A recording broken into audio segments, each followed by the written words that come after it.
Tribe is actually one of the few independent boutique tour operators in Singapore. But essentially, we only focus on creating interesting, in-depth kind of tour products for people that's actually visiting Singapore. And we always wonder, why isn't there something like in Singapore that allows us to actually have a better way of learning about the local cultures, learning about Singapore beyond the glitzy, shiny, good, economic side of things. We kind of start thinking that, do we really need an office? Are we able to bring our businesses online? We have actually started that process even before COVID. We don't really have a physical retail front. Bookings are coming in through our booking platform. We do more marketing online. We get into partnerships, working with OTAs, working with content players. And the whole business is really more, I would say, it's online. Terrible. I guess it's the same for many travel businesses, particularly for us because on the pre-COVID days, a large bulk of our business comes from business events. We are the partners to many of these events organizers and conference organizers. So we supply the tours. And when COVID hits, effectively 5 to 6 months without any revenue coming in. So that definitely got us thinking, right? Like, what can we do? So how about going digital? How about what if we do a live stream? And at that time, if you ask me back in February, then it's like, what platform would you like to do for live streaming? I was actually really researching around, right? Will it be Twitch, Facebook Live? Will it be YouTube? I have absolutely no idea what it was. But I know that if we were to do live stream, that might actually form a new business stream for us. And then you fast forward to July. That's the time when Singapore starts to, we allow for certain activities to take place domestically. Maybe live stream could work, but I don't want to do a conventional live stream that you have a guy just going down the street. What if we do a kind of live stream that we have something that's being sent over to you to complement your 5 senses? Could we start with this idea? We use Zoom as a platform. We got one of our partners, which is a curry puff factory, allowing us access into the kitchen. So we get to see behind the scenes how a curry puff is being made. So in our very first live stream to a domestic audience, we had about 30 signups, and we charge $5 per live stream. Live stream doesn't really command a lot of money to bring in, especially for audience who's saying that it's behind the scenes, right? Our main focus is really about content. We want to tell a good story about our local businesses, about the kind of love and passion that they put into making their food. Very excited about our food, right? So at the end of it, we say, hey, why don't we cut up a piece of curry puff? And then we just got the mic so close to the curry puff. We get the auntie to slice the curry puff, and the sound of the breaking through the crust was like amazing, and everybody like, wow, I'm hungry, I'm looking forward to receiving the curry puff. And we knew that we kind of got something right. Yeah. And so I think this whole live stream thing actually created not just a new revenue stream for us subsequently, but it also helped us to tell a better story. We had 300 viewers going into a scene behind the scenes of a coffee factory, learning about how coffee is being made in traditional way and how they have automation being done in their factory, which previously would not have been possible without live stream.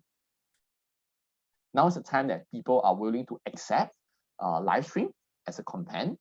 People are also willing to pay for certain form of live stream, even though it may not worth to be a lot.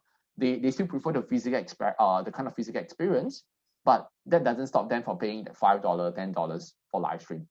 But right now, we can actually do 80 people, 100 people concurrently doing this activity together in their own home, and yet learning about culture, about this destination at the same time. So again, digitalization and technology helps us to actually achieve all these things, which previously was not possible.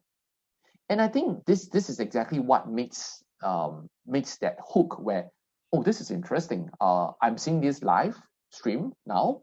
When I visit Singapore, I would actually like to go on the same itinerary to witness and to see for myself, to experience this time real time, what it feels like. It's really learning on the job, and And to be honest, even to today, in our pool of guides, less than 15% are willing to actually do digital. It's not an easy transition process for the guides. Indeed, we actually spend a lot of time. So we have one person on Zoom to do the admin side of things. One person will be on site providing advice, and then we have a guide or two guides that's doing their dry run and rehearsal. We did this for many hours, countless times of rehearsals of sort, getting them comfortable. The audience only see through your camera, where it's being placed, what is the angle you want to do. So there are certain ground rules that we actually teach them and share with them to say that let's avoid this, let's avoid that. So it's not going to come easy and immediate. It's not about theory anymore. It's really about you really have to be on ground, doing it many times to get really comfortable with it. There's no course that teaches about doing live streaming on Zoom on a tour. Of course, now I think that it's starting to come up. Some companies are coming up with training materials, but from the time we started until now, we are doing our own trainings for the guides, and we are constantly getting new people to come in, give it a try. The guides are also paid now a lot more, despite it being like an 1 hour work. They are actually being paid equivalent to a tour that is for 2 hours, because at the end of the day, right, it takes a lot more skills now to do a 1 hour session as compared to a conventional traditional guiding. Data privacy, it is definitely very true, especially if let's say we're dealing with deliveries, right? When we do live stream and we have something that's delivered, how do you want to ensure then that the data that the guest has booked with you, from delivery address and all those things, they are actually completely stored in a secure way. So for us, we actually delete it away immediately after the event. We don't even want to store any of this data, so that we also won't get into the future issues that, oh, why are you still having this data? Or if you are holding on to this data, how are you actually storing this sort of data? So it is always in the top of our mind. But I would say that we have not actually adopted a lot of digital tools to secure all this private data at this point of time. Most of the businesses like us, right? As much as we talk about digitalization, digital is moving from Excel sheet to Google Sheets, right? When you move to a cloud, it is actually it is really quite a big step for many companies. So if you ask me, the biggest thing is really about how can we integrate all this together for a business, and for a business to really make sense that what is the kind of data you really need, and how can you make better sense out of it? What are the type of data you should store? Because like I mentioned about how we delete away addresses immediately after the event is done. To many companies, they will just archive that email. It's somewhere in the email. It may be password protected, but is that enough? What should I store? What should I not store? Most businesses won't know, and I think this is the part that a lot of education needs to be done, and this has to be probably from the government level. I would envision the future to be more of how digital and physical is actually weaved together. How do you use digital tourism or digital tools to actually enhance your physical on-site kind of experience?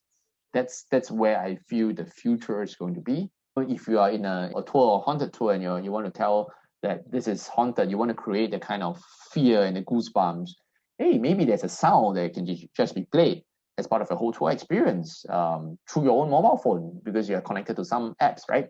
So that's when your physical and digital really works really well together, where the digital tools are there to enhance your experience and not be that burden that I need to do everything digitally. I don't think that's the intention.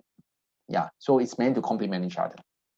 I know that Singapore Tourism Board is actually investing into creating augmented reality assets as part of an initiative. I think by end of this year, there's going to be, I think, more than 1,000 of such assets going to be made available free for the public to use. Then the next question is that how can someone actually use it to the benefits.